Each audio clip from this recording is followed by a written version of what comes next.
All right, we're going to call the 7th meeting of this year. Village Board of Trustees of Village of Depew, June 8, 2026. Starting a little bit late, I apologize, it's 7:05. We'll do the pledge by trustee Kraft. I pledge allegiance to the flag of the United States of America and to the republic for which it stands, one nation, under God, indivisible, with liberty and justice for all. Remain standing for a second. We come together this evening to serve in service to the Village of Depew and the residents who entrust us with the responsibility of leadership, grant us wisdom in our discussions, clarity in our decisions, and a spirit of cooperation as we work for the common good. Bless our first responders, our public servants, our volunteers, and all who dedicate themselves to the safety and well-being of our community.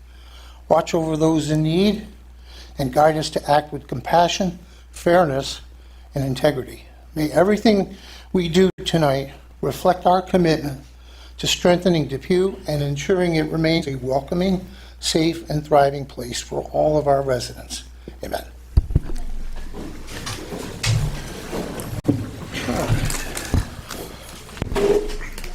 Dave, you want to tell them what our procedure is, Dave? Want to tell them? Okay, I'll take it. So we have a couple things here before we get to the agenda items. The first section that you can come to where you have any comments is on the agenda items themselves. Later on, if it's not one of those items, there's a spot in the meeting in which we'll take general comments and questions and so forth. First off, we'll have the notification of fire exits by trustee Zimba. The emergency exits are located to my left and to the rear of the room. In the event of an alarm or emergency, please move in an orderly fashion to the exits and evacuate the building. Roll call, please. Trustee Adolph. Here. Trustee Zimba. Here. Trustee Kraft. Here. Deputy Mayor Morowski. Here. And Mayor Peterson. Here. First item tonight is approve the zoning board meeting minutes from May 14, 2026. There's 3 items on that. We'll vote after each one.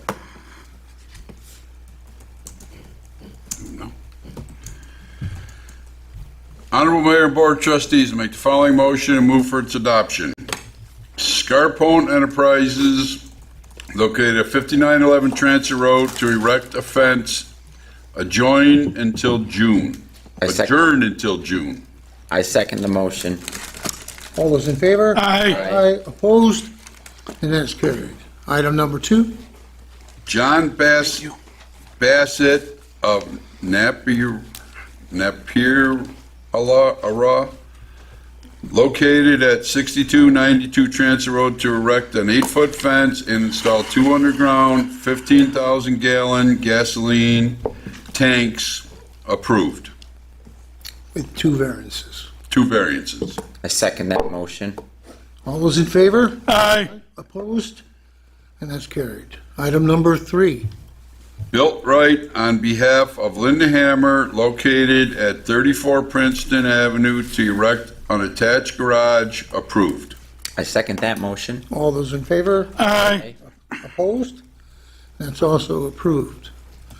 All right, on a public comment for agenda items only, we have a public hearing which has been continued now for the last couple of meetings on the battery storage law. So if anybody has any additional comments, we'll be acting on that later in the meeting tonight. So you can add your thoughts to that. Item number 2, permission to advertise the public hearing for changing the zoning meeting. Some zoning laws, including having zoning board meetings once a month as opposed to twice, and a few other regulations. Okay. And that's authorized to advertise. Agenda item number 3, accept the retirement, again, of our DPW superintendent. Kenny has worked for us probably like 7 or 8 months, got us through the winter season on a part-time basis, 15, 16, 17 hours, but he has to absolutely retire, effective actually last Friday. So we'll be dealing with that tonight. Agenda item number 4, permission to sign an easement at 233 Columbia.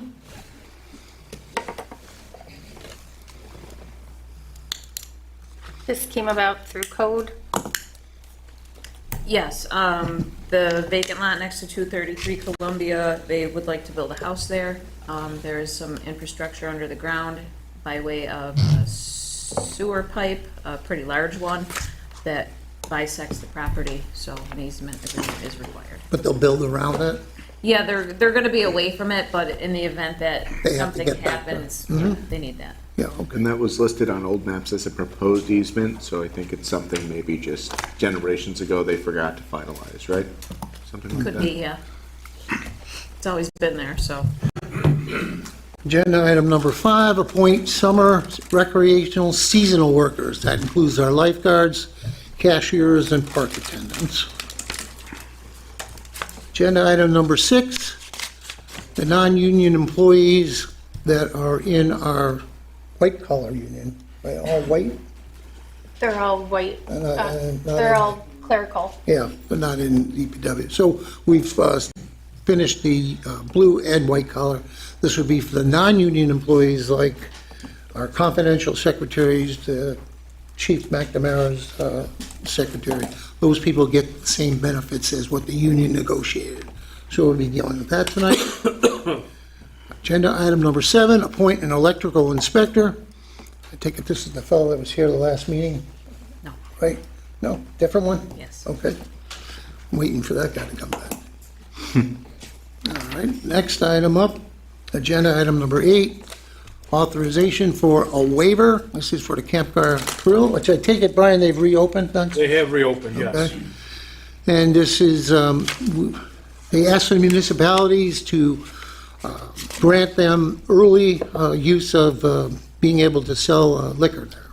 So it's a 30-day, right, Sam, 30-day waiver? Yeah. Right? While they process their liquor license.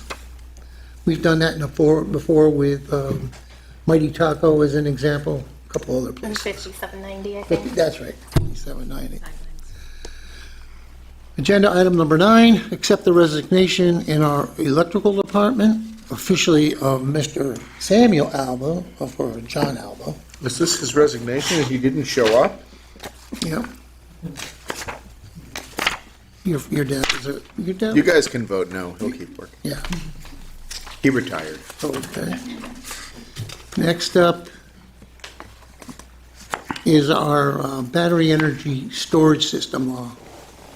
Anything you'd like to add?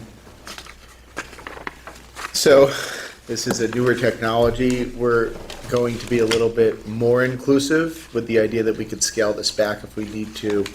The hope is to allow our planning and zoning board, I guess we're trying to kind of predict the future here as these larger energy storage facilities come in.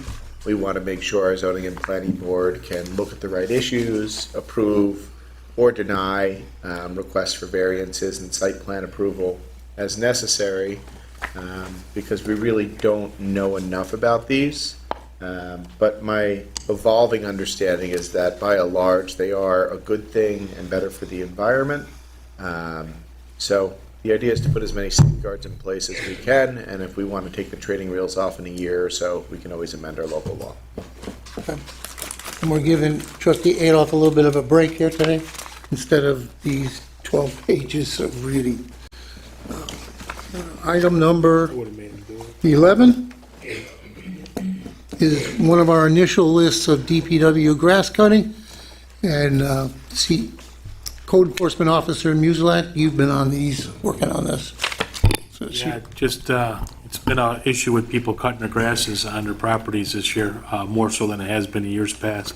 So, we violate them, we give them it's 10 inches or higher, we give them a violation letter.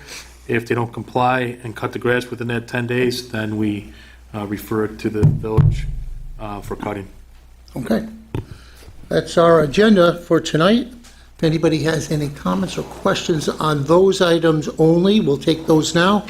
Name and address at the podium, and we'll do our best to give you an answer. Okay. On one of the agenda items, right? No, sorry. Okay. All right.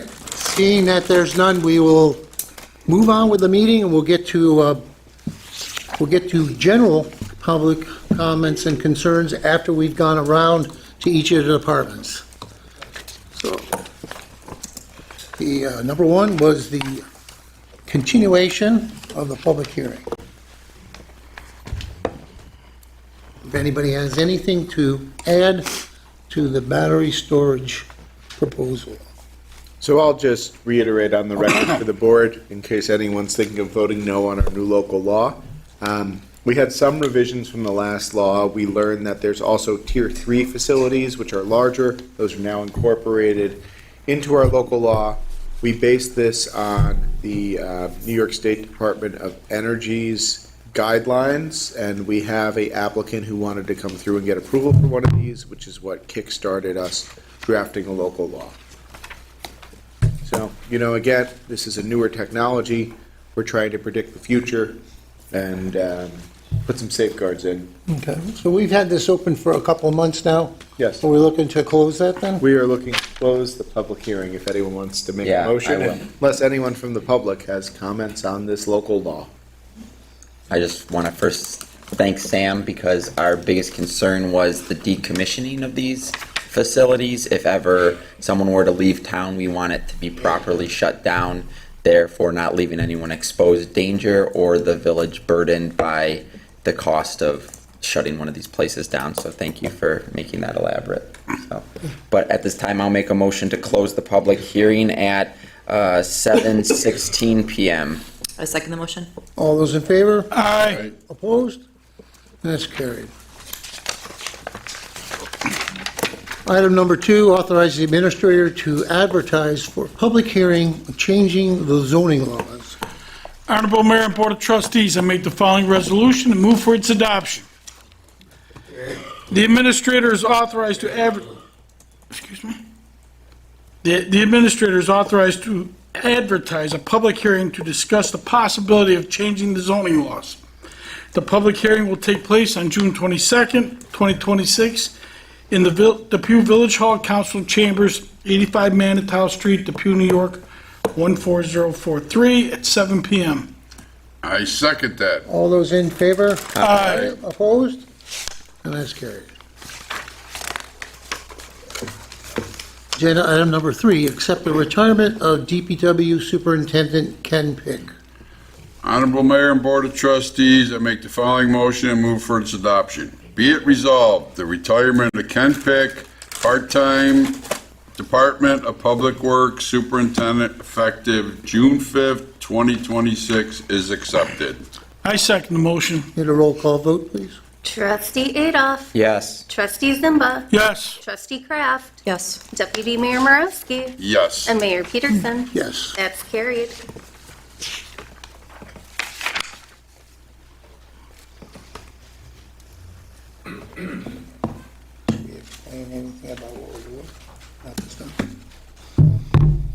Agenda item number 4, permission to sign an easement at 233 Columbia. Honorable Mayor and Board of Trustees, I make the following motion and move for its adoption. Whereas Mayor Kevin Peterson is requesting permission to sign an easement request from Cynthia Gologly residing at 233 Columbia Avenue, SBL 104.23-1-2 in Depew, New York, a copy of which is attached hereto. Now therefore be it resolved that Mayor Kevin Peterson is permitted to sign the easement agreement with Cynthia Gologly. I second the motion. The roll call vote, please? Trustee Adolph. Yes. Trustee Zimba. Yes. Trustee Kraft. Yes. Deputy Mayor Morowski. Yes. Mayor Peterson. Yes. And that's carried. Agenda item number 5, appoint summer recreational seasonal workers. Pursuant to Section 4-400 of Village Law, I, Mayor Kevin J. Peterson, do hereby appoint the following for seasonal summer employment to the Recreation Department. In our lifeguards, we have Tyler Alvalos, Mia Cana, Joseph Cana, Olivia Cana, Ava Carlin, Desmond Houlihan, Caroline Dupre, Addison Grimm, Cooper Heffler, Nick Karneski, Aiden Malik, Elena Gull, Quinn McGrowan, Carson Meyer, Hannah Ramos, Liam Roston Crutch. I think I got pretty good. I think that was I close. might have butchered it a little bit, sorry. Rautenstrauch. Kyle Skilsky, Alex Sinclair, Timothy Steffens, Avery Swiderski, Samuel Tabor, Violet Tremblay, and Mian Zachary. There was one time, a couple years ago, we had a tough time finding, Yeah, we did, so we pay pretty well for them, right? yes. I think we do. That's a good group you got there. Cashiers, Samuel Fry, Mackenzie Chapman, Alex Cristivo, Kasia Zolikowski, park attendant, Lincoln Coolahan. I need a roll call vote, please. Trustee Adolf. Yes. Trustee Zimba. Yes. Trustee Kraft. Yes. Deputy Mayor Morosky. Yes. Mayor Peterson. Yes. And that's carried. Agenda item number 6 involves the non-union employees and their pay scales. Honorable Mayor and Board of Trustees, I make the following resolution and move for its adoption. Whereas the union contract has been settled that non-union confidential employees and management similarly follow. And whereas the mayor and the Board of Trustees wish to give these non-union employees their raises along with the same guidelines as a settled contract. Be it resolved, the village administrator is authorized to give these non-union employee raises along the same guidelines as a settled contract. I second the motion. Need a roll call vote, please. Trustee Adolf. Yes. Trustee Zimba. Yes. Trustee Kraft. Yes. Deputy Mayor Morosky. Yes. Mayor Peterson. Yes. And that's carried. Agenda item number 7, appoint electrical inspector pursuant to section 4-400 of village law. I, Mayor Kevin Peterson, do hereby appoint Jeff Lyadolf of Excelsior Inspections of Western New York Incorporated as third-party electrical inspector for the village of Depew. I need a roll call vote. Trustee Adolf. Yes. Trustee Zimba. Yes. Trustee Kraft. Yes. Deputy Mayor Morosky. Yes. Mayor Peterson. Yes. And that's carried. Agenda item number 8, authorization for a waiver. Honorable Mayor and Board of Trustees, I'd like to make a motion and move for its adoption.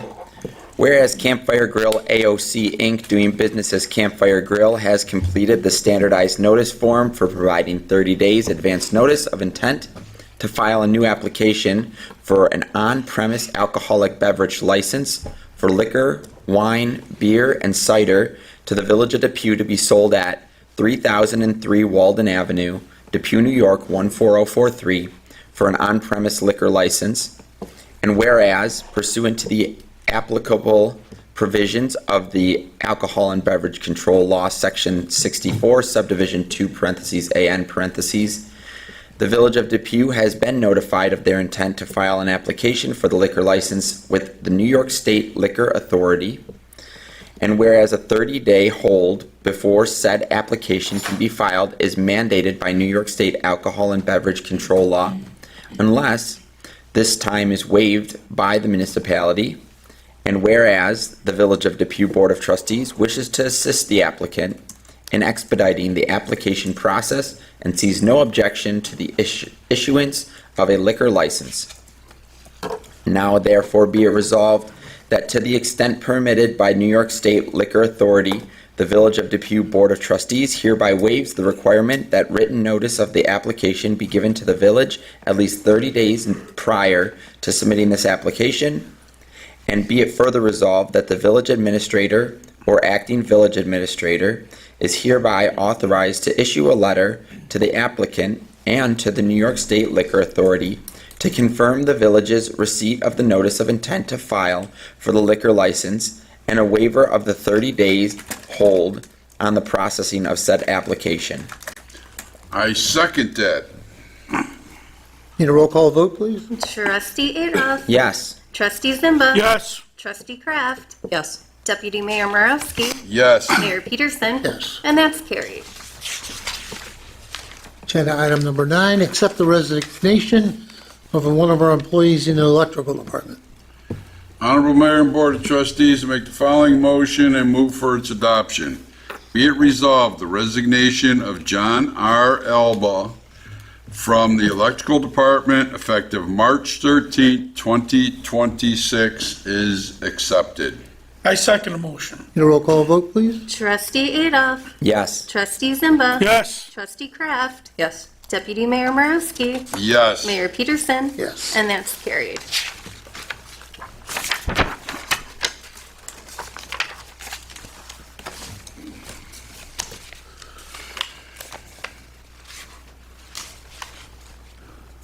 Agenda item number 10, adopt the battery storage law.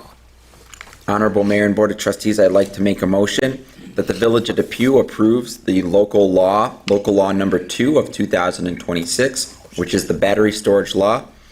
Law can be found attached to the agenda. I second the motion. Need a roll call vote, please? You get 12 pages. Trustee Adolph. Yes. Trustee Zimba. Yes. Trustee Kraft. Yes. Deputy Mayor Marowski. Yes. Mayor Peterson. And that's carried. Agenda item number 11, DPW grass cutting list. Honorable Mayor and Board of Trustees, I make the following motion and move for its adoption. Whereas the village is encountering numerous vacant and foreclosed homes in the village, and orders to remedy have been issued to the property owner on record at 95 Burlington Avenue, 122 Chateau Court, 243 Evane Drive, 18 Main Street, 52 Main Street, 419 Terrace Boulevard, and 15 Pamela Drive. Whereas the high grass is a nuisance to neighbors and attracts rodents, be it resolved, permission is granted for the Department of Public Works to mow the above-named streets that are not mowed by the due date on the order to remedy for the 2026 year. The cost of said mowings will be attached to the village tax bill for that property. I second the motion. Need a roll call vote, please? Trustee Adolph. Yes. Trustee Zimba. Yes. Trustee Kraft. Yes. Deputy Mayor Marowski. Yes. Mayor Peterson. Yes. And that's carried. Okay. Item number 12 on our agenda tonight, employment applications for our rec department, Carson Meyer, Hannah Ramos, Caroline Dupree, Addison Grimm, Samuel Tabor, Matthew Brindle, Elena Gull, Zachary Meehan, and there's this one again, Liam Rothenscouch. Don't need anything else. But number 13 is department head reports, police for 2026, the month of May. Honorable Mayor and Board of Trustees, I make a motion that we accept the department head report for police May 2026. I second that motion. All those in favor? Aye. Aye. Opposed? And that's carried. In unfinished and other business, Chief Musilak? Yes, at this time, I'd like to request Engine 4 and Ladder 5 permission to go to East Aurora to assist the East Aurora Fire Department in a special detail this Wednesday, June 10th, from 1,700 hours until 1,900 hours. Honorable Mayor and Board of Trustees, I will make a motion for Engine 4 and Ladder 5 for Wednesday, July 10th, 2026, to attend an event in East Aurora from 5 p.m. until 7 p.m. Special detail at the East Aurora Fire Department. I second the motion. All those in favor? Aye. Opposed? And that's carried. Thank you. Okay. Number 15 is public concerns and comments, and as I mentioned, we'll go around the room to our department heads that are here and have them give you a report of what's been going on in their department. We'll start on my right here, Kate from Building Department. Okay, so obviously, nice weather is in full swing. We are obviously putting people on the cut list for not mowing their lawns, and I'm just gonna put it out there because I feel it's important. Help your neighbors. There are disabled people out there. There are elderly people out there that cannot mow their lawns. Unfortunately, some of those people are on this list. Just do the neighborly thing, please. And if anything gets out of hand, call us. Let's see, not really any new businesses. Sam, thank you very much for the battery energy storage system law. It looks wonderful. It's very comprehensive. You're welcome. And let's see, most of our regular food trucks have been approved and are ready to roll for all of the concert series, Founder's Day, all of the village events. If anybody thinks of any new food trucks, mobile food vendors, please send them my way so we can get them permitted and on our event schedules. You know, if some have come off of Regina's latest advertising? No, not yet? No, well, maybe the one. The one today. Yeah, maybe. I've talked to them in the past, Yeah. too, so, But mostly all of our yeah. yearly regulars Yep, come back. Maria, Kate. Okay, Kate. All right. Chief McNamara from our police department. Good evening, everybody. I'm happy to report that our 4 newest officers who graduated the academy this spring are all on a past field training program, and they're all on the road working as individual officers at this time. We're looking to hire 1 more officer to put in the next academy, which is starting at the end of July. In regards to the May report that was accepted into the meeting tonight, the Village of Depew Police Department handled 2,223 complaints in May. 130 of those were criminal complaints. We handled 41 car accidents. 13 of those were injury accidents, and 2 of them involved bicycles. 67 arrests, 1 juvenile, and we issued 485 summonses. I'd like to particularly focus a little bit on the accidents. The 2 bicycle accidents, you're more likely this time of year to die from a fatal accident than any other cause of death, and that's anyone, but particularly kids who aren't properly in child seats and individuals on bikes. So we've had 2 fatal motorcycle accidents in the county of Erie, not in the village of Depew, but in the county of Erie this month so far, this past month. So I ask that you take special care on the roads. The weather's nicer. I know everybody's enjoying this weather. Your windows are down, your music's up, lots of distractions, but please pay attention to your driving and everybody else's. Thank you. I'm just going to take this, since such a great crowd here today, I'm going to just get on my e-bike soapbox, okay? If you are parents of somebody that's operating an e-bike, there's rules and regulations on how and where and all of that that New York State has set up. And just some of the ones, they can't be on roads that are more than 30 miles an hour. They can't be on sidewalks.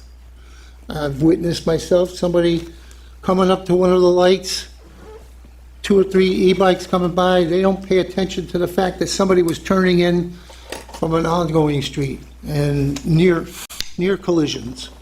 And unfortunately, the young kids don't know all of the rules and regs. Thankfully, a lot of them do have a helmet on, which is another part of the rules and regs. But if it's your kids or your grandkids, your neighbor's kids, kindly educate them, if you could, to join them to a website on New York State. We talk all about e-bikes and e-bike safety. It's only a matter of time before something tragic is going to happen with that. So they're different than regular bikes on a sidewalk. You can run somebody over. I saw 3 of them about 4 weeks ago come across and almost hit the lady holding her baby waiting for a kid to get off a school bus. I mean, that would be absolutely tragic. She dropped the baby, and who knows what would happen. So, I'll get off my soapbox. So. All right, so we'll go across the other side of the table here. We got the Fire Chief, Brian Musilak. Good evening, everyone. Since our last board meeting, we've had 20 calls, which bring us to 159 year-to-date. Our EMS committee for the village is still working diligently. Our goal is to have a plan into effect by the end of summer, so end of August, beginning of September. More details to come out as we receive them and as we come up with the plan going forward. Our fire department participated in the car show at the Depew High School this past Friday. Very well attended. We had 3 pieces of fire apparatus there, interacted with the public, and it was a great event. Other than that, anybody who's interested in joining our fire department, we're 100% volunteer. There are benefits to joining the fire department as well. which we will disclose when we sit down to have an in-person interview. But if you're interested, we're taking members over the age of 18 as active adult firefighters, and also we have a junior firefighter program for youths between the ages of 14 and 18, and it's kind of like a explorer program where they get to learn how to become a firefighter, so that when they turn 18, if that's something that interests them, they can go on to being a full-fledged firefighter. It's junior firefighter program is very good. We've had over the years probably 42 firefighters come through that program. Probably, I think, around 20 of them are active firefighters right now, including myself, with 34 years in the fire department and the fire chief currently. So it's a really good program for our youth. Anybody who's interested, please reach out to us. You can contact us on our website, our Facebook page, or you can just stop down in the fire station on a Tuesday evening and talk to one of our members. Other than that, I just have a little fire safety tip that we call that Brian's tidbits, right? But we're in the season where the weather's nice. Memorial Day, we started seeing a lot of fireworks and hearing a lot of fireworks around. We get it.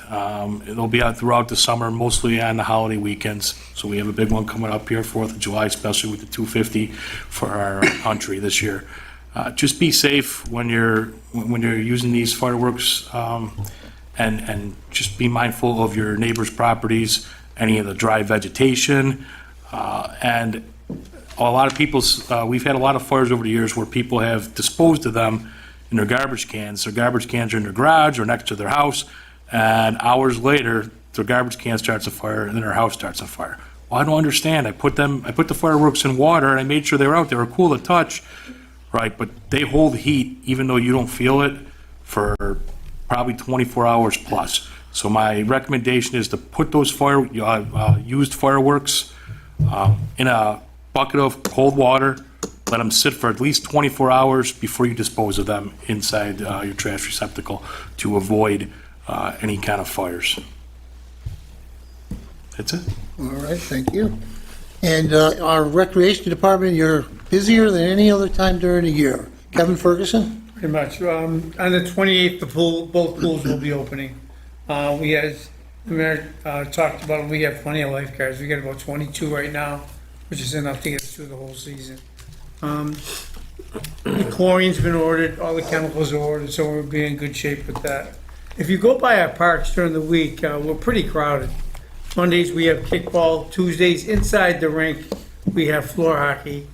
Wednesdays, we have softball. Thursdays, we have volleyball outside. We also have lacrosse now outside. And then starting next week, Thursday, we have inside the rink, we have co-ed floor hockey.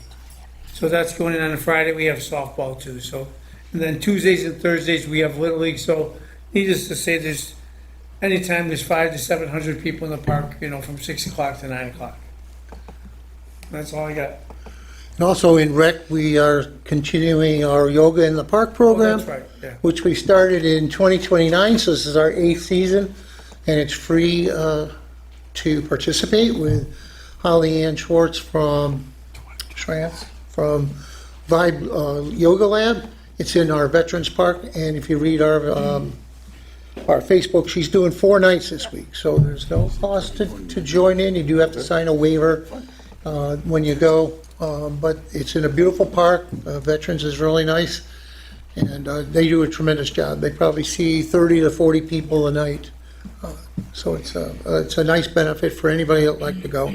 Saturday mornings at 11, Sunday at 7 p.m., Mondays at, I believe, 9 a.m., and then Tuesday evenings at 7:30 p.m.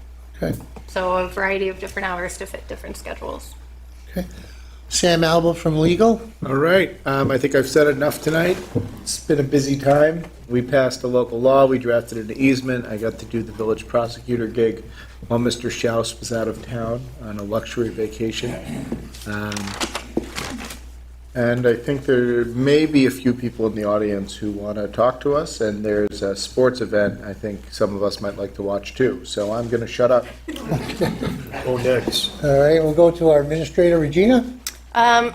Just a couple things. The village is In Village Hall, we're going to be an early voting location for the first time. So if anybody is interested in voting early, from this Saturday until Sunday, the 21st, you'll be able to come to Village Hall and vote from 9 to 5 on the weekends and 12 to 9 on the weekdays, and that'll be down in our conference room First floor. on the first floor near the police dispatch office.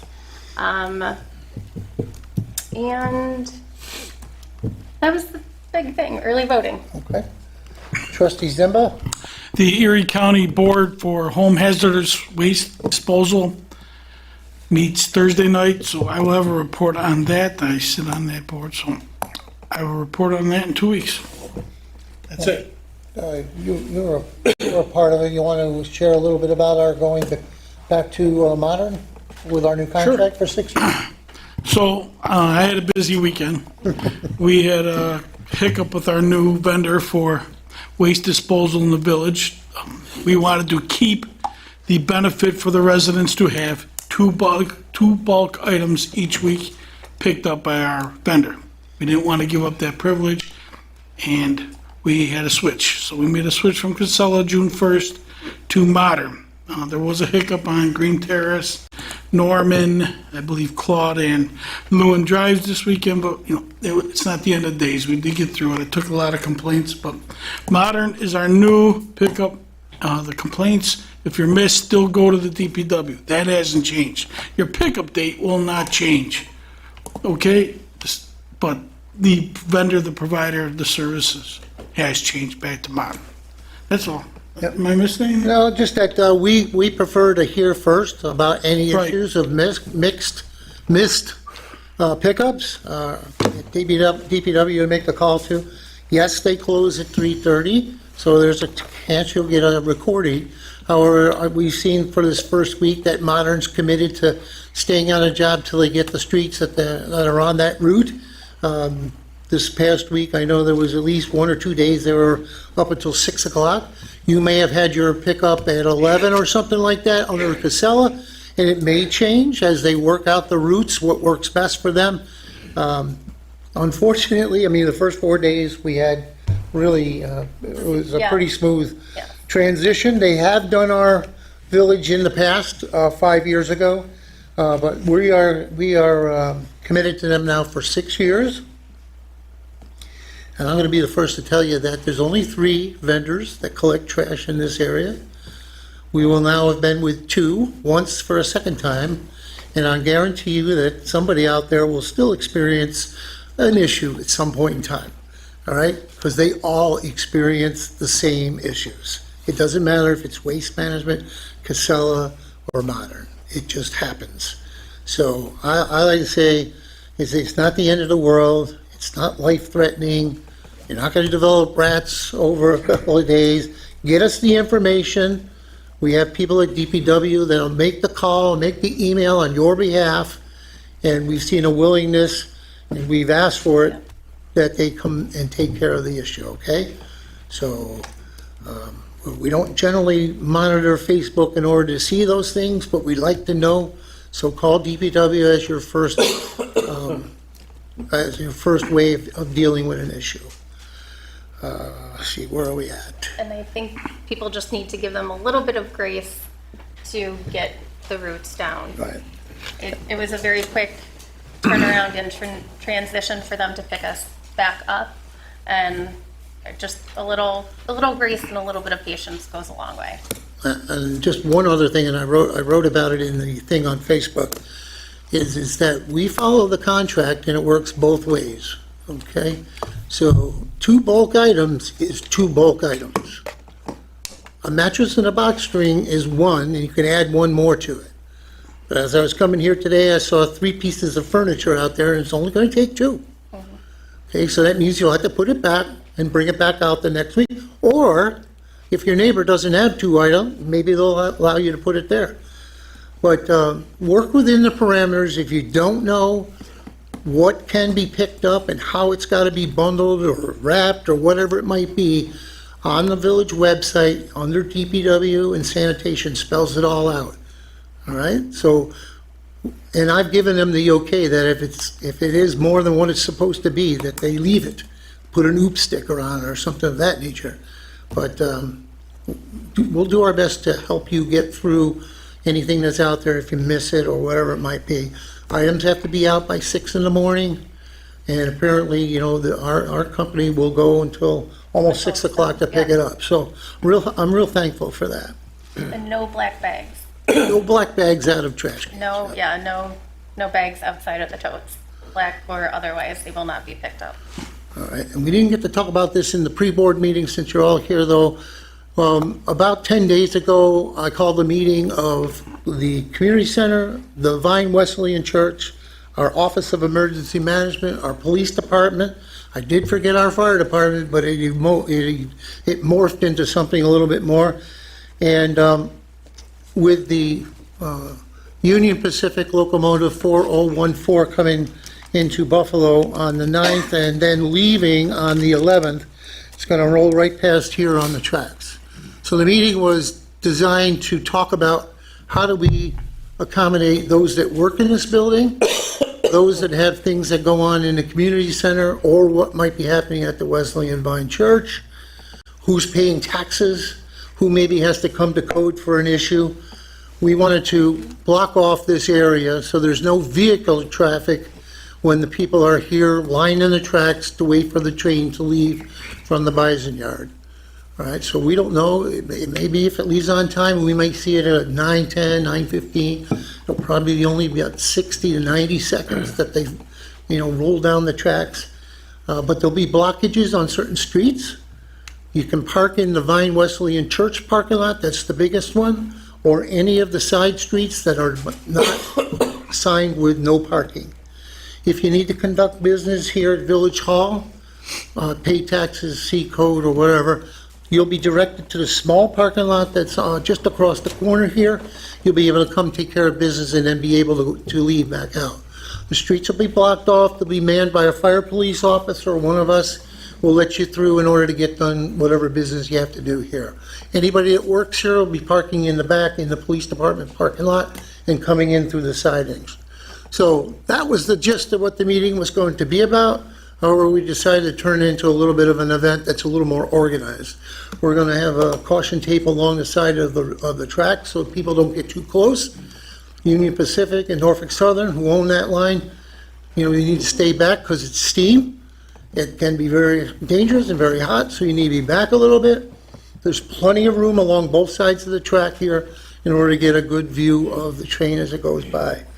Our OEM, our police, fire, village, and the DCAT group and the church will all have tents up.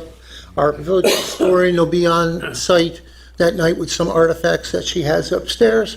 And since this was formed as a railroad town way back in the late 1800s, so it is a big part of the history of the village. So we're honoring that on that day, and hopefully, if you have a chance, come out and see it. You can go take a shuttle from Galleria Mall to the yard. You can't drive there and park. You can go to Galleria Mall. They'll take a free bus trip over there, be able to see it up close. So it's pretty cool. It's the largest locomotive ever built. It's 1.2 million pounds. It seems pretty impressive. If you go online and you type in Big Boy 4014, you can see it as it's coming across the country from Wyoming. And it's heading to Philadelphia for July 4th. So it's pretty special. All right, I said everything I need to say. Sorry. Okay. We'll open it up to the floor for any. Oh, did I forget something? Janelle and. Oh, I'm sorry. Sorry. And Bob. Go ahead. And Bob. And Bob, okay. We're working on some Founder's Day inflatables from the administrator. I am trying to reach out to the balloon guy that goes to PJ Cool's on Fridays. If you know, he's amazing. Hopefully we can get him for Saturday. I'm looking for volunteers, high schoolers over there. If you need volunteer hours, you might be seniors, I don't know. But we need volunteers for the family-friendly zone. That would include like running the games, face painting, manning the bounce house inflatables. Just keeping an eye on things. Green Acres just posted their movie nights that we host at Fireman's Park every Wednesday in July. It's July 8th, 15th, 22nd, and 29th, and then they have 2 rain dates the following 2 weeks after. Really cool movies if you have kids or you're into cartoons.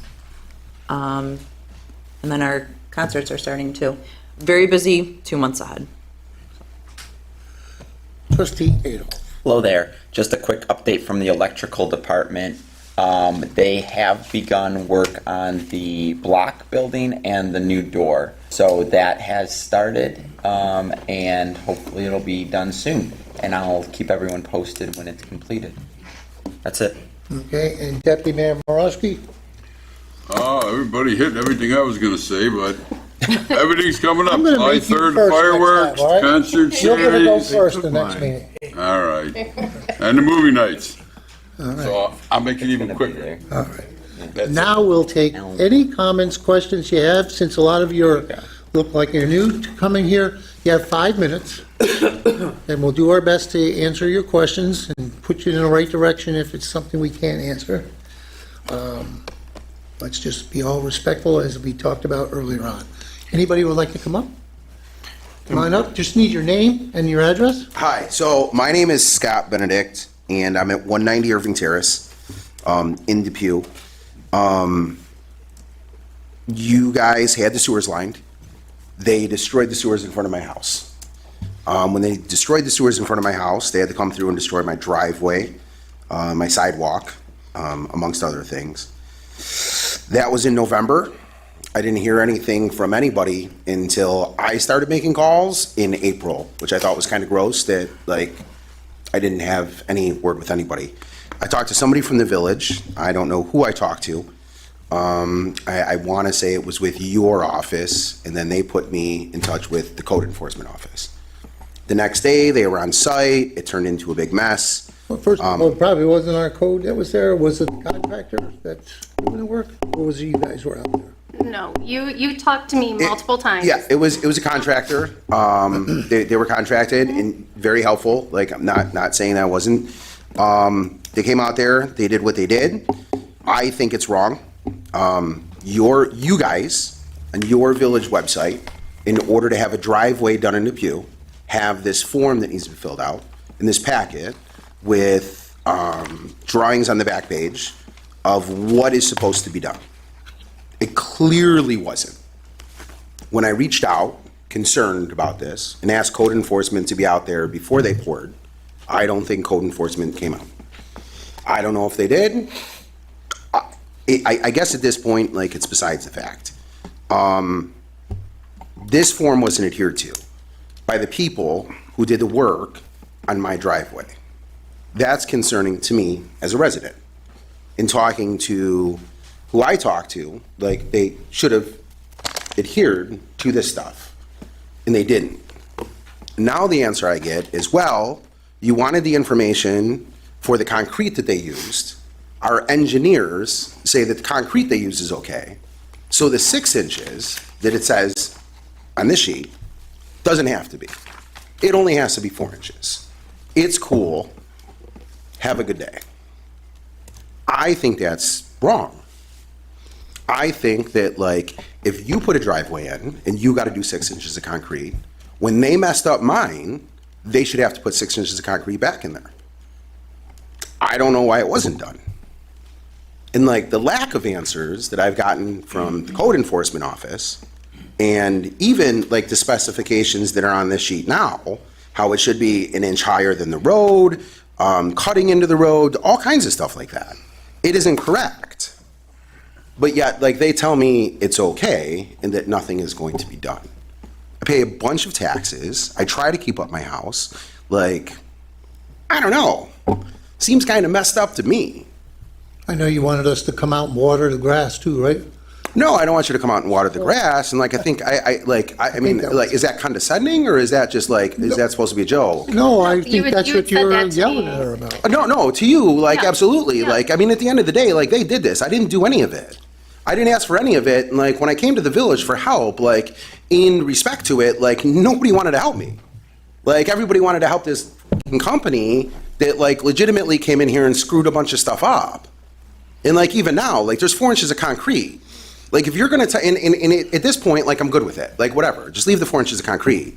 But, like, I don't think you should make any other resident in Depew have to adhere by this if you didn't make a company adhere by this. Does that make sense? Does that form have a PSI on it? So this is the spec sheet for the concrete that was used on your Totally sidewalk understand and your it. driveway. Okay, this came specifically from our engineering department, who worked with the subcontractors that did the work on your property and all the other properties. Those are not the same subcontractors that come into my office, like, you know, Wayne Block Company up on Main Street, who just uses whatever regular slurry he can get to pour your driveway. The specs on that concrete are absolutely different, which is why 6 inches is called out on that piece of paper. This piece of paper says that the 4 inches that was poured meets or exceeds those standards.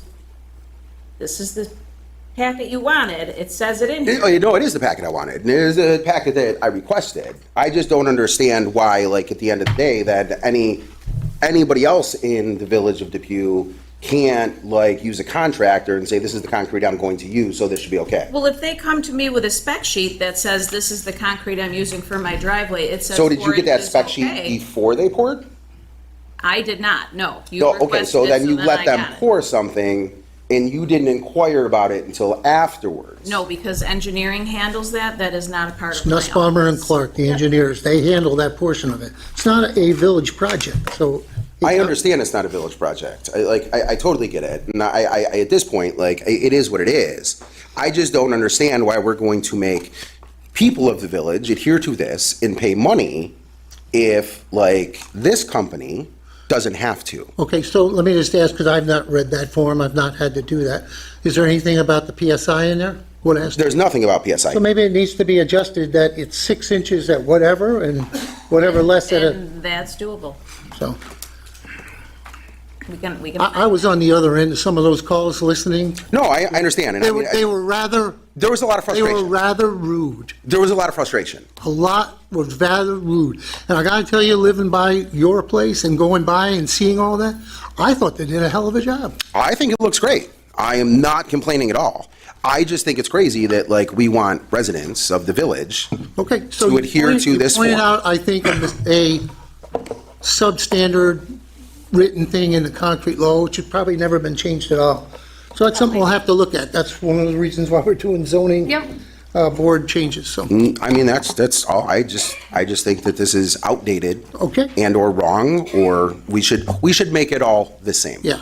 And just one more thing before we close, she doesn't get involved, code doesn't get involved in those projects, those are subbed out and one under contract by the engineering firm Nussbaumer and Clark.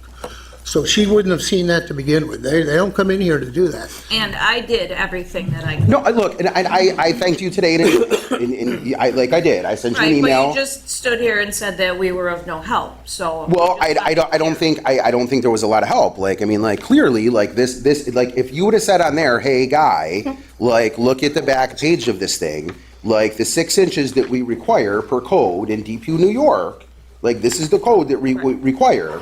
We're not making them adhere to it because their concrete is strong enough to where they don't have to. That would have been a way easier way to explain something. That is essentially what I said in the email that I sent you today. No, correct, today. Yeah, Today, you said that. Right. You could have said that 3 weeks ago, and I would have been done with it.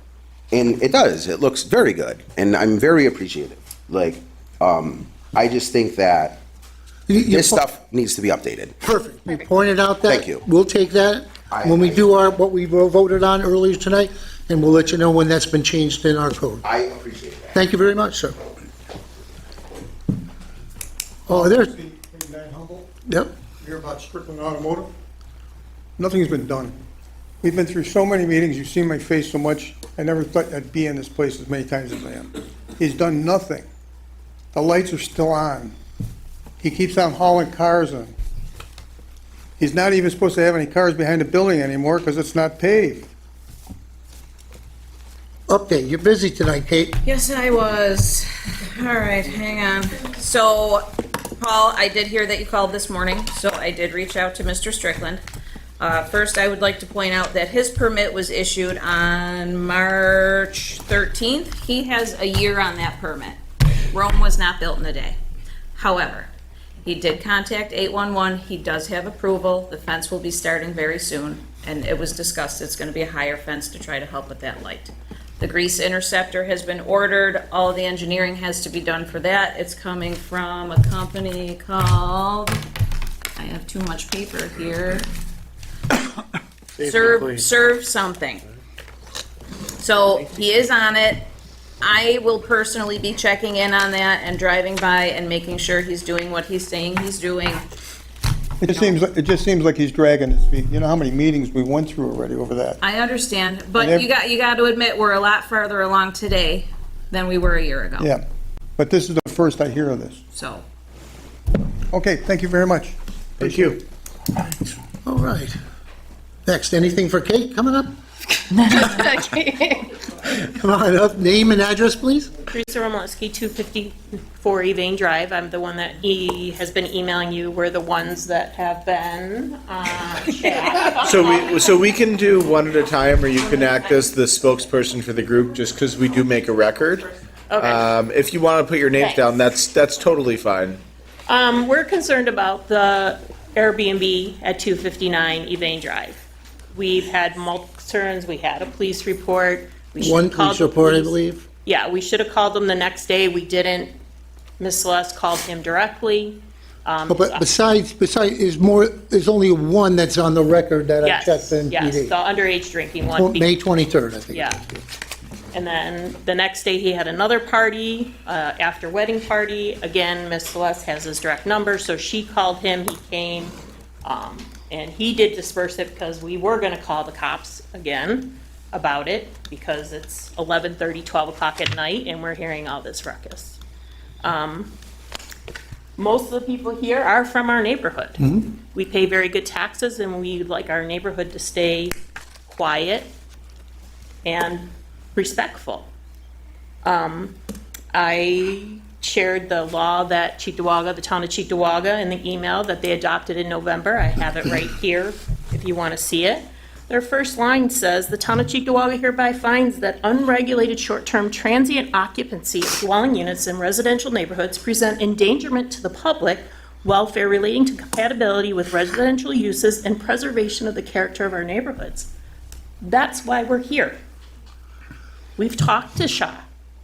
We, as neighbors, went into his house and addressed him. We tried to do the right thing. At 259? Yes, we addressed Does he him. live there then? No, Okay.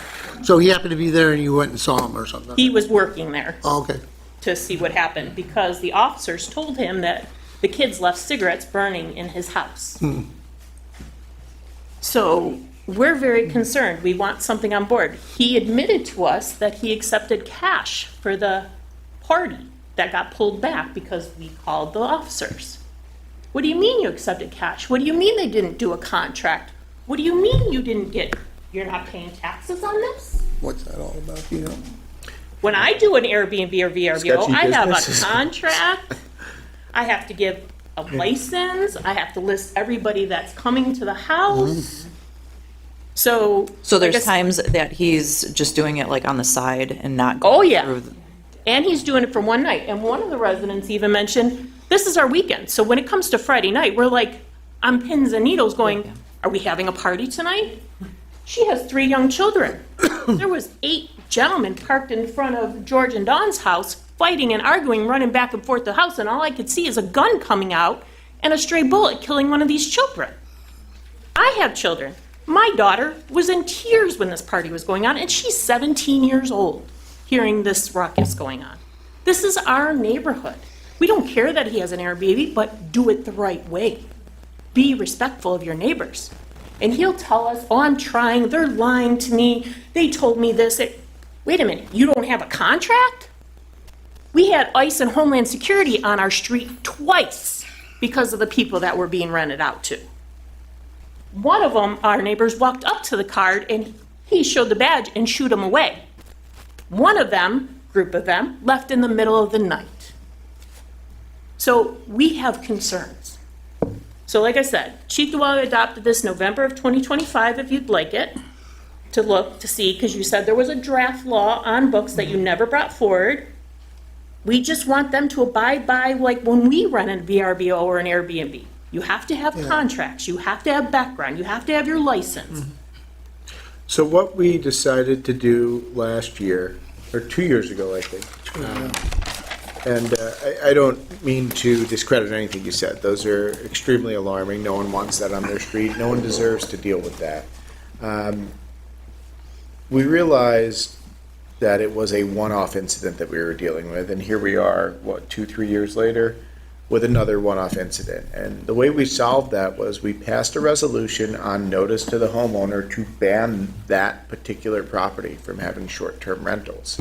Because for every one we hear about, I have to imagine there's at least a dozen that are doing everything right. And there was a concern that we were going to penalize people by passing one of the moratoriums, which seemed to be all the rage for a lot of local municipalities. So I think the smartest thing to do Similar is resolution. advance a resolution for the next meeting, and, we'll Like we have to did. do it on notice to that person. That was for Middlesex. That was for the one on Middlesex. And I appreciate that, but we also pay town of Cheektowaga taxes. So it says in here that we're not covered because we're in the village. So I watch, I don't watch a lot of network TV. I do watch a lot of municipal meetings, and I never miss one of the Cheektowaga meetings. And I know it's come back up that, and Dave, you could probably attest to it too, that they've been challenging that law you're talking about there. yes, I have a friend that lives in Yeah, Cheektowaga I don't on a think, police force, I don't so think I'm it's aware. as cut and dry as what that piece of paper says to you. I right understand there. The other issue is actual regulation and people ignoring the law.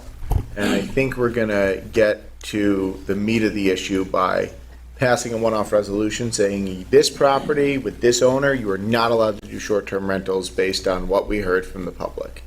And that was a good solution last time. Again, we haven't heard anything for years. The other problem is we have maybe 4 people in that office who are running around inspecting all the buildings in Depew, making sure people are cutting their grass, or our fire safety inspector, and maintaining and inspecting short-term rentals. It could be done, but I imagine there's going to be a backlog, and those are going to be the good people who are actually doing it right, who we Right. don't really have need to other worry about. Airbnbs in the neighborhood that Right. we're aware of. It's just, a lot of us have grown up in the village and grown up on that street. This is a family. Yeah, were you next to the Jen- Passmores? Who lived next to the Passmores? She lives in Yeah. Passmore. Oh, you did, yeah, okay, That, yes. so, we're just, that you can see that the unity Yeah. from our neighborhood, this is something serious that we're concerned about. And he's not, like I said, we tried. We went as a group, we introduced ourselves, we were very polite, we didn't do anything offensive to him. Right. I think we have a solution that worked for us a couple of years ago, and I think we can move in that direction. One of the other things, since you're up here today, you shared with me some of the other stuff in the back. To me, We have pictures. that is, I didn't look at them over the weekend, I was dealing with my daughter's shower, but the thing was that Wedding that to me shower. is very, that to me was very disappointing. So my first question to Kate this morning, check the records for 259 on permits. So that's on her schedule for tomorrow. And we knew that, like, there's 2 restaurant-style refrigerators that got moved Friday into the shed. And her husband said that he saw mattresses going into the Yeah, shed. so you shared with me electrical running there, and... They and started electrical and running, over- and he made a moat. So An we're thinking oversized, rodents. An oversized shed or something like Yeah. that. And this is with the one, they're the owner of the one shop up there, which has The changed froggy, names a couple yeah, of times. Froggy, we Yeah. don't know what he's calling it, The but we burger think or he's something. storing, we think Yeah. he's storing the food for that restaurant in his backyard. That owner is pretty near the top of your list, I would say, on a couple of things. Yeah. For the Airbnb thing, I think we have a solution for that. Appreciate your time. And then Kate was going to take a look at the issues in the backyard. Okay, well, we have Just pictures if you for, want pictures. just for the sake of, paperwork and, CYA, if someone could come into my office maybe first thing in the morning, I'd like to see those pictures and file a written complaint. My retired people? Yeah. Raise your hand. Yeah, because we generally don't go out unless we actually have a No, complaint. we have quite a few people that And then I'm happy to check it out. Just a question is, where his shed is, where he has these refrigerators, where is that in relation to the store? Is it right behind the streets. store? So, Okay, so it is, Dane, then Annette, and then George Urban. okay. Thank you. Okay. Thank you. Thank you, everyone. Thank you. Good. Yes, come on up. I'm going to make this a popular street, Ju- Evane, Dave Parks, 242. You mentioned the grass at 243. It's a derelict property. The roof is shot. They did cosmetic work on some brickwork on front, pretty shoddy, but at least they did something. The grass is 3 feet tall. We had it cut last year. We would thought that maybe we would have been on the list for this year. I see that we're on the list, but this house, we moved 3 years ago, and I have no idea who owns it. Nothing is being done, and it's falling apart, and it's right across the street from my house. We recently contacted the Zombie Task Force through Erie County.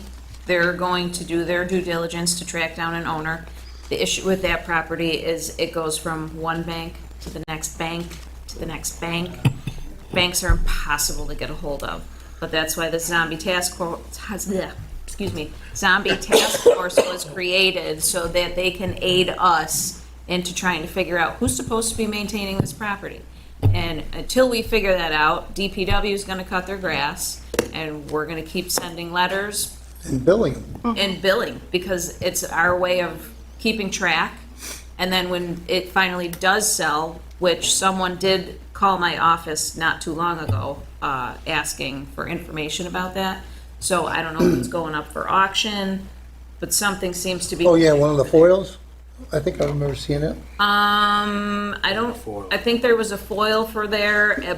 A private Right. owner also called me interested in the property. So something's in motion somewhere. I don't know if it's going on the auction list or what, but we are on it. I wish that the constraints of the law could just say, hey, go, but our hands are kind of tied with it at the moment. We can cut the grass and we can hunt them down. So Well, that's what we're trying to do.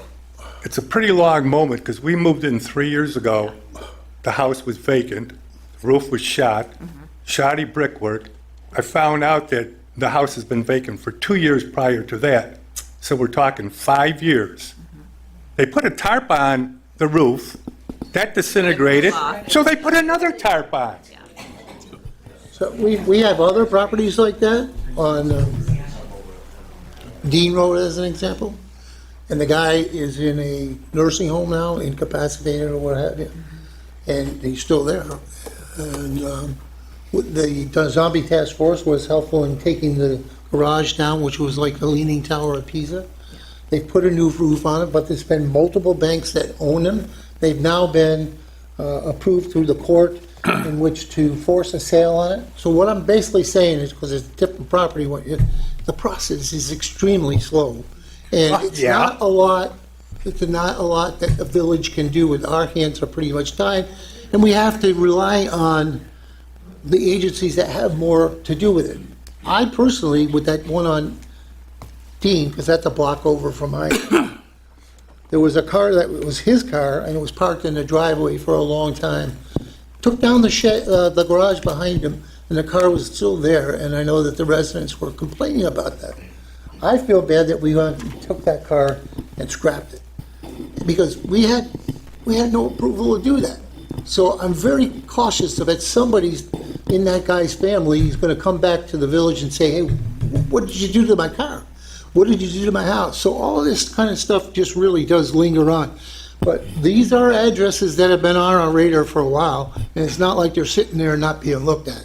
There's just other things that prohibit us from doing anything. So we'll cut the grass and whatever we can and put it on. And it's not like a $25 lawn mowing job that your neighbor would do. You guys had a truck pull the grass out last time. What's that? You guys had a dump truck to take away the grass that was cut, because it was 3 feet tall, Yeah. front and back. Okay, you're gonna cut the grass. Are we gonna be on a regular schedule? Once it's on the list, it's on the list for the whole entire cut season. So yes, they will, as it needs cutting, the DPW will be out there to cut it. And it'll go on the tax roll, just like last year. But unfortunately, it just can't roll over from year to year. We have to start the process over for every single year. So the process is, okay, it's still vacant, gotta send a violation letter out, whether it goes to anybody or doesn't go to anybody, and they acknowledge it, then we have to follow that process before we can get to where we got to tonight to get it on the cut list to get it cut on a regular basis. So it'll be on the cut list for the season, and Do you happen to know who we're billing now on that, for that kind of stuff? You know what bank has it now? I could check. 'Cause Mickey Kearns was the one who organized the task force a number of years back, and it became a very, very expensive deal even for the banks to be able to be That's why we charged. can't understand why it's still vacant. Why don't they unload it? It's not a bad house, right? No, no. Now, just getting back to the grass. yes. I understand that. How often do you cut your grass? Once a week? Twice Yeah. a week? Yeah, yeah. Twice Well- right now, yeah. Yeah, we'll keep an eye on it, so it's on, I understand it, but we just got to the point now where I had to go through the proper process, Yes. issue the letter wasn't responded to, then you gotta remember, we only have village board meetings every 2 weeks, so there's that time in between. Unfortunately, we can't approve it until we have a village board meeting. So I wish that, the process was quicker, but unfortunately, it's not, and we're legally bound to some of this stuff that we have to follow, so we don't get ourselves in trouble as a village. Trust me, I feel you. I live by one of the houses on the list today, and every Monday, my husband messaged me on his way to work. The grass is this tall, the grass is this tall. Like, I feel you, I get it, but You'll lose a little kid in there. That's how tall it is now. So, according to the Erie County records, Evelyn Elminger is still the recorded owner, and I believe she was the woman who owned the house and passed away 5 Yeah. years ago or so. Her son Yeah. walked away from the house. Right, Yeah. so with that said, the county doesn't always update these records in a timely manner either. We only have what the county Gives- provides us, right? That's all we have. So, and then that's what happens with a lot of these houses. People become elderly, they pass away, and they either have nobody or their family members that are still around want nothing to do with it. So they just walk away from it, and, that's why sometimes it takes 7 or 8 years in Well, order for us to get rid of it, order for us to actually demolish a property, which is always our last step, and that's a process within itself, but it takes usually, it doesn't happen in the first year or 2 years that a house is vacant, unfortunately. Because everybody that has vested interest in that has to be contacted before any of that stuff is taken care of, so. Okay. May I ask a question on that? Come on up. Yeah. Yep. Just need the name and address. Molly Santoro, 278 Vane. Going off of that, as the gentleman said, that house has been vacant for 5 years. And I know you said you don't keep a running list. Is there a way to keep a list of some of these houses that we know are? We do keep a running list You do? of vacant properties, yes. Okay, so you do- Yeah, absolutely, and we check them on a regular basis. And we're always trying to either work with the zombie task force or track down whoever would be the owner of that house, whether it be a bank, whether it's foreclosed on, or whatever the case may be. Sometimes it takes us down a bunch of rabbit holes, and honestly, we're just not able to get there, right? Okay. So all we can really do within reason is we can maintain the grass, right? We can't do any physical work to the actual property itself, roof, any brickwork or anything like that. If it's a imminent life safety issue, we can try to put it up for emergency demolition. demo, yeah. But that also is a process, and here again, like I said, there's a lot of legal things that are involved with that. So, I must have misunderstood what you said, because I thought you said you didn't follow it each year, we had to resubmit it each. well, yeah, I gotta resubmit it, so He's gotta I knew, actually so I see it. knew 243 was still vacant, right? So I went through the process here again this year. Okay. But here again, I can't just assume, just because it's vacant, that we can go and cut it and put on our tax rolls. It's not the way it works. Yeah. Right? We still have to go through the proper 25 process. Dean is another one near me, and it's a vacant lot. In my first term as a trustee, we did a demolition of that property. And the neighbor was cutting the grass for a couple years there, but then they gave up. You know, they didn't want to do it anymore. I was by there just this weekend, and it's high, and that'll be one of those ones that shows up on Brian's next list. So I think, to Brian's point, he knows what the habitual people are from year to year, and those are the ones he goes out to initially once the grass starts growing. We have another thing on the other side, Gordon, when you get to winter, about the sidewalks, which is your responsibility.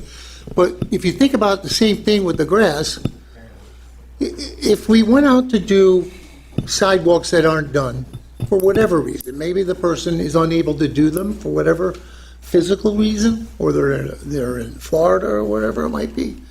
By the time Brian goes out and takes a look at it, comes back, does the letter, gives them X amount of time in which to get the problem remedied, 10 days. the snow may be gone by that time. Maybe not this winter with as cold as it was, but that's just on the other side of the coin, so it's very difficult to If do. if it's a village ordinance, they get 10 days to remedy the violation. If it's anything but a village ordinance, and it falls under New York State building codes, we got to give them 30 days. All right, so that's kind of how that works. Appreciate the clarification, so thank you. Yeah, absolutely. Okay, thanks for the question. And obviously, right, Mr. Mayor, we would much rather have these these properties purchased and somebody fix them up, keep them on the tax rolls, opposed to demolition, put them up for demolition, obviously. But last case resort, that's what does happen eventually. Thank you. Thank you very much. I'll give you one more, but it's short time, okay? Because you only get 5 minutes total, and you've been over that. Is the village getting taxes from this property? Is anybody paying taxes on Banks it? pay, banks pay the tax. All right, that's your specialty. If they don't pay the taxes by the end of our tax collection season, all of ours get submitted back to Erie County, and then Erie County makes us whole. So it goes onto their tax roll. I thought it was 3 years in REM, and then they foreclosed. That's with the county, that's got nothing to do with us here. For the village taxes, if they don't pay by the end of tax collections here, we send it back to Erie County. We've been pretty aggressive with taking down buildings that are eyesores. In my term alone, I think we're at 5 or 6 of them. But it's a process. It's a process. You know, these people are accessible. They're your elected officials. You can call the mayor's office anytime, have a sit down with them. But to Kate's point, if you want to get them to enact something of actual physical complaint to her office, yes, I know it's antiquated. We've considered doing it on the website. However, in my opinion, until I get changed out or I decide I don't want to do this job anymore, it's not going to be easy. You need to come in and actually see her. If somebody was to foil it to see who blew me in, it all gets redacted anyway. So they're not going to see that. So your anonymity is protected. We had any other issues? Yep, another guy in the back. Oh, come on up. New topic? Is it a new topic? It is. Okay. What's your name, sir? My name is Bob McLaughlin. I live at 292 Claudette Court, which is on the next street over from these guys. So I can empathize with this. I'll be super short. My story is that married for a little over 30 years. Wife said she wasn't happy anymore, wanted to leave. So it became a fight for the house. This went on for 4 years. I have 2 kids in their 20s. She said they can figure it out themselves. I said, no, I want to keep the house. I want to stay. So finally we came up with an amicable number. I got the house. That was 4 years. So then a few months ago, I get this letter. I said, wow, this looks official. I'm going to come see what it is. So apparently, the sump pump, apparently they need to change this.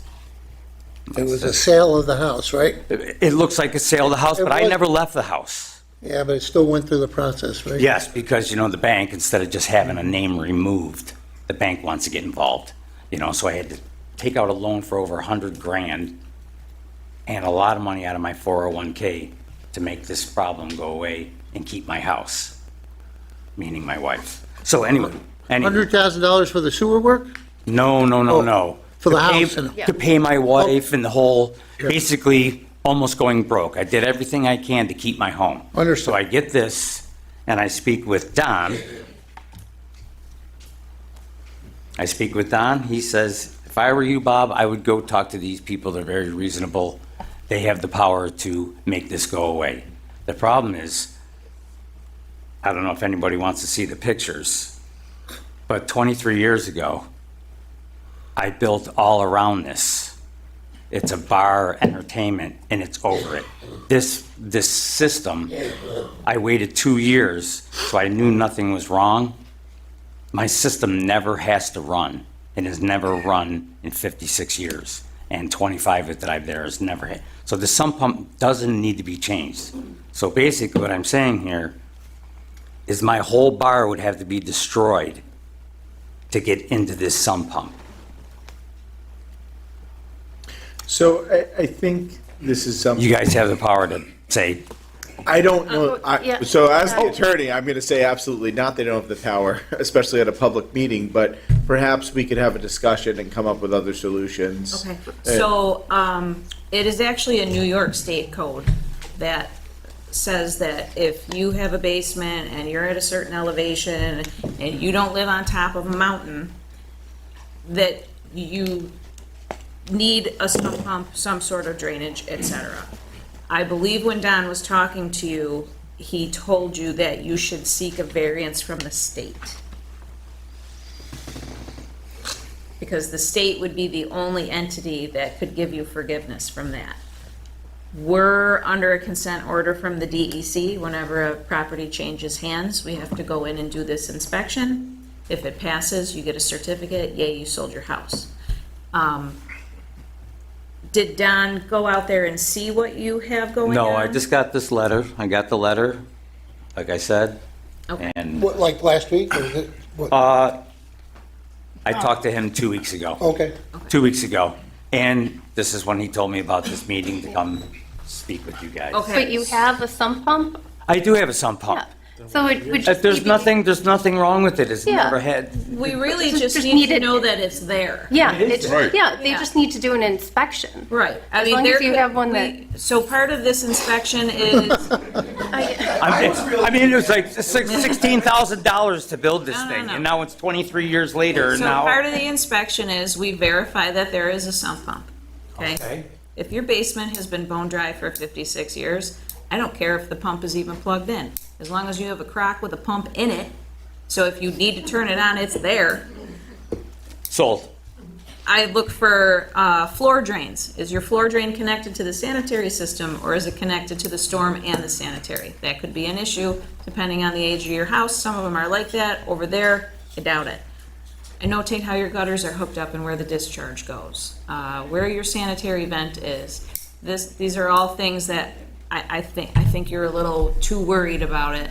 Well, I was worried about that. I put, like I said, 23 years ago, 16 grand of this. If I had, I would never be able to match this again. Are you But retired? I am not retired. I Okay, had to so do- don't come and see me in the morning. Come and see me in the afternoon tomorrow. Okay. Sir, the only reason why you got that letter was because there was a sale of the transfer from one person to another person of the Without property. the- That's the only explained reason that why you part. got that letter, was because no inspection was performed Yes.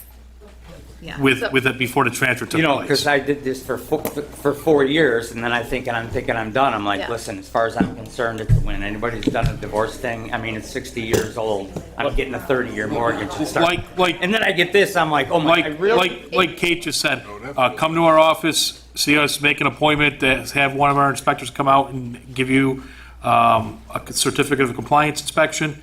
Takes about 5 or 10 minutes, probably at tops, and you'll be good to go. There is, not gonna lie to you, there is a $50 fee involved. Yeah, that's what I was just gonna. But $50 is, I Yeah. thought I was losing my whole bar, so Yeah. $50 is, I'm good. And it's only because they put on the transfer that it transferred for more than $1. yes, anytime a property transfers for more than $1. Thank you. and that's what generated it. So that was 2 weeks of like tough sleeping, like I thought this was Oh. getting this. Oh, And I'm sorry, thousands of I'm dollars sorry you taking went through stuff that. out and- No. Yeah, Okay, we're good then. Yeah. I already got my answer. I won't take any more of your Come see him time. tomorrow. Thank you. perfect. See you tomorrow. All right. Can I go? Yes, you may. Thanks for coming out. I don't have any questions tonight. Good. No, Dave, you got nothing? Come on. No, I really don't. Dave's one of our regulars, in case you don't know, and he has an assigned seat right Dave's there. not here, man. Yeah. Dave, see, right here. Yeah. Any other things that we can help with? Claims and accounts. All right. Oh, Mr. Mayor. We're here every 2 weeks, I would like. twice a month. You're good, Brian. You're good. Just ban them. No, they have I nothing. can't just. I don't think you can do that, right, Mr. Attorney? I thought that was like the only thing I talked about, Dave. We had this about 2 years ago. I mean, It's only come up once in 2 years, so we banned the single house. We banned the single house for abusing the process, rather than doing a full moratorium or creating a rigid criteria that punishes the people who are doing it right. So, when tomorrow one of your representatives come in and talk to Kate with a formal complaint, that's certainly going to trigger her or one of the other code enforcement officers to go out and speak to this young man or old man. And I'm sure that we can talk about the fact, A and B, Airbnbs and so forth. Dave, what if I were to tell you Village Hall is available as an Airbnb? Village Hall on the roof, you can rent it as an Airbnb. Really? No, of course. No, false news, false news. We have a graduation party in 10 months. Yeah, yes, ma'am. Do we get your name before? Celestine Simmons, 263 Vane. So my question is, once we proceed with dealing with this one-time incident, what could be possibly done moving forward? So we do have a house right across the street, down the street. Like you said, he's doing fine. Right. Actually, I believe that him and the owner of 259 are friends, and he actually talked him into opening this Airbnb. But to protect us, because I've done some research, it looks like we could lose value on our homes if I they. don't think it'll go that far. Okay. I mean, as long as we know about it, we'll just enact the same thing we did a couple of years ago, the same thing we planned for this particular case. But there are plenty more people that are doing it the proper way, and I think our thought was, is that why hurt anybody that's... Right, we understand that, yeah. Of course, if it keeps happening, then, there's obviously a model in Cheektowaga. We looked at what other municipalities had done a few years ago. We're not unwilling to do that, but we think, if the issue's coming up once every 2 years, That it This- can be resolved. And Yeah. Chief McNamara's crew there, I mean, if it gets after 11 and it's allowed doors... Call PD. Boom. Absolutely. Make 2 phone calls. Thank you. yeah. It wasn't just a small gathering, there was 120 people. My brother-in-law lives on Dick Road, 3 houses from the corner of Genesee Street. And I watched the video he put up, and there were more than 100 people at that house. Yeah. And it's a house that you would, in my opinion, never expect somebody would be renting. It's just amazing. My sister, who's coming up here for my daughter's wedding, she sent me an email 2 weeks ago, and with a picture of the house. It's a Bills Mafia house, which is actually right next to the new Highmark Stadium. And that's what she was interested in renting until she took a little bit more investigation. They go, how come you're not coming up? No, not during football season. I just want to say, we're a very close-knit neighborhood, you can tell. So, of course, we're boisterous. You have a lot of people out there that live behind shut doors that are, I'm not getting involved, I'm not saying anything, I'm going to close my blinds, I'm just going to... So, yes, every 2 years, but you also have a generation where people are not neighborly anymore. No, Right. Yeah, I bet. We are just happen to be a fortunate neighborhood that we do neighborhood parties, we So- share, we talk. Yeah, I live in the same type of neighborhood. I'm on Babat Drive. I built my house in 1989, so we're getting up there to 37 years or something like that. When Frosty's, which we all loved the ice cream, was putting in their thing, and they wanted to put Dave wanted to put a driveway that connects his parking lot to Babat Drive, which is right there where that S curve is. And we did basically what you did, came to the zoning board, planning board meeting, and there's no driveway. Come to the zoning, should we show up for the zoning? Well, let's see where it goes first, because you're gonna have to issue, if there's violations with the shed as an example. Yeah. Or something comes about after Sam does the resolution for the next meeting. Yeah. Yep, Thank you. all right. Anything else? How about our young contingent over there? You want a signed form, right? All right. All right, anything else from our guests tonight? All right, no problem. Okay. Claims and accounts. Honorable Mayor and Board of Trustees, I make a motion that the claims and accounts have been audited by the Finance Committee and are approved for payment as follows. From the general fund, $718,112.80. Community development, $835.25. Sewer fund, $42,542.62. Capital projects, $68,007.91. For a total of $829,498.58. I second that motion. All those in favor? Aye. Opposed? And that's carried. Item number 17, I'll entertain a motion for adjournment. Honorable Mayor and Board of Trustees, I make a motion that we adjourn tonight's meeting at 8:37 PM. I second the motion. All those in favor? Aye. Aye. Opposed? And that's carried. Appreciate Thank all. you.